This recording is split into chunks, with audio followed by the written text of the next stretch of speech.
American citizenship કે અમેરિકાની નાગરિકતાનો પુરાવો એનું ગ્રીન કાર્ડ છે. તમારી પાસે ગ્રીન કાર્ડ હોય તો તમે અમેરિકાના નાગરિક છો. અમેરિકાના નાગરિક છો એનો મતલબ એમ કે અમેરિકાની બહાર ગમે ત્યારે જઈ શકો અને ગમે ત્યારે અમેરિકામાં આવી શકો.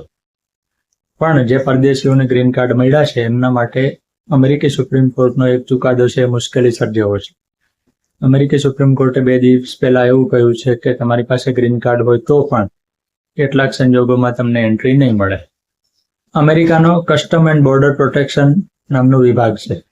એના કર્મચારીઓ એરપોર્ટ ઉપર અને બોર્ડરના બીજા પોઈન્ટ એટલે કે બંદર જે પોર્ટ છે ત્યાં હોય છે અને કોને અમેરિકામાં પ્રવેશ આપવો કોને ન આપવો એના ઉપર ધ્યાન રાખવું હોય.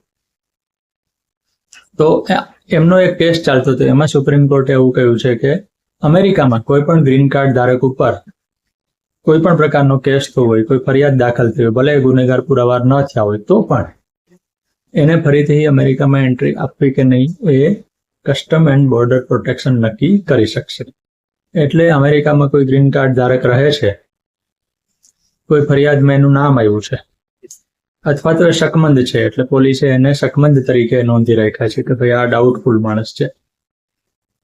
એ ગ્રીન કાર્ડ ધારક છે, પછી અમેરિકાની બહાર ક્યાંય પણ આવે છે, ભારતમાં આવે છે, ધારો કે ભારતના નાગરિક છે, ગુજરાતમાં આવે છે, પાછા અમેરિકા જાય છે ત્યારે એને એન્ટ્રી મળી જાય એવું નથી. પહેલા એવું હતું કે ગ્રીન કાર્ડ ધારક ગમે ત્યારે જાય ગમે ત્યારે આવે અને અમેરિકી નાગરિક જેટલા જ અધિકારો મળતા હતા. હવે એમાં ઘટાડો કરી દેવામાં આવ્યો છે, એના ઉપર પ્રતિબંધ આવી ગયો છે. એટલે સુપ્રીમ કોર્ટ એવું કહે છે કે ભાઈ શંકાસ્પદ માણસ હોય તો એને રોકવાનો, એને પાછા મોકલવાનો અને એન્ટ્રી ના આપવાનો કસ્ટમ એન્ડ બોર્ડર પ્રોટેક્શનના અધિકાર છે.